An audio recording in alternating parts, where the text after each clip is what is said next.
Hey fellow pips, welcome back to the channel. If it's your first time here, welcome. Today you join me in the photography attic where I'm sort of not self-isolated, but I find it a soothing location to chat about photography and the fact that the COVID-19 has affected everybody in the world, everybody. And the way it's affected me as a working photographer is that I have had 6 weddings cancelled for this year. Where did that put me? Put me in a very, very difficult situation. Some had paid all, some had paid deposits, but everybody got their money back. Everybody got the deposits back. I even was offered to keep deposits, and you know what? You just can't. It's nobody's fault. It's nobody's fault. So I hope that I can come out the other end of this. If not, I'll see you down the job centre. But you know, it is just a frightening thing. It's not just me, it's photographers and people all over the country, all over the world. Literally, I can't believe I'm actually saying people all over the world that it's affecting, but that's what it is.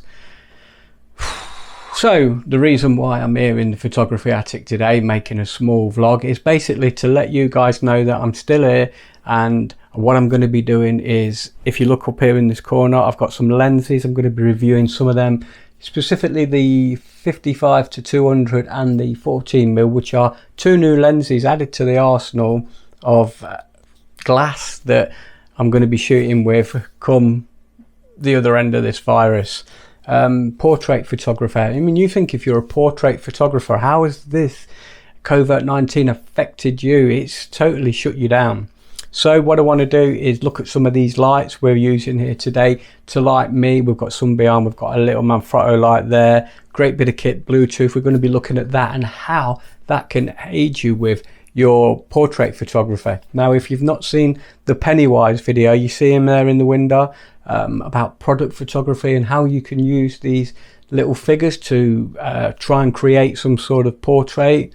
I'm going to be doing a few more of those with the Hot Toys figures that I've got around the house. And be very careful when you Google Hot Toys, believe me, it will frighten you. So get on Amazon, get on eBay, get some of these things delivered. Some are cheap, get some cheap ones. I've got some cheap ones here, look, that we can practice on, and I'll do some lighting for portrait work. We'll talk about Rembrandt lighting, things like that, cross lighting, overhead lighting, the way that we can manipulate the light to make these figures look pretty realistic.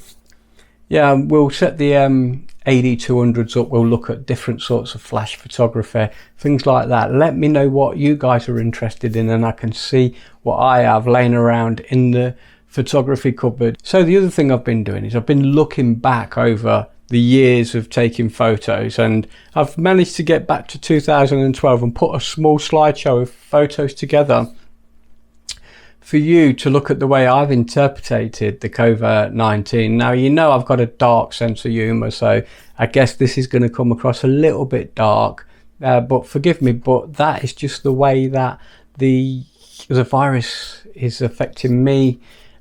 And creatively, it's not the best thing in the world, is it? But yeah, have a look yourself, look through some of your old images and try and get some inspiration. Just try. I mean, there's many videos on YouTube, but try these things yourself.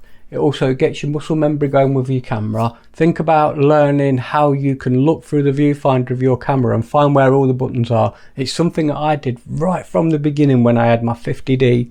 I just literally would have it up against my face, looking through the viewfinder, feeling where all the wheels were, and before you know it, muscle memory kicks in and you get to remember where all those buttons are, and it's worth its weight in gold. Practice, practice, practice. So if you're not out on the front line and you're not working, take this opportunity to learn this craft. You never know, when you come out the other end of this, there's going to be a lot of people that are going to want photos taken, and just maybe this could be the first step of the ladder for somebody that wants to become a professional photographer. Start getting your name out there now. Look at your portfolio, see what you've got in your image box and work out what you feel is best. Find your 10 best images, stick them up on the internet somewhere and watch them go. So with that said and done, there's one thing left to do, and that's stay in and shoot. You know you've got to. See you soon. Cheers.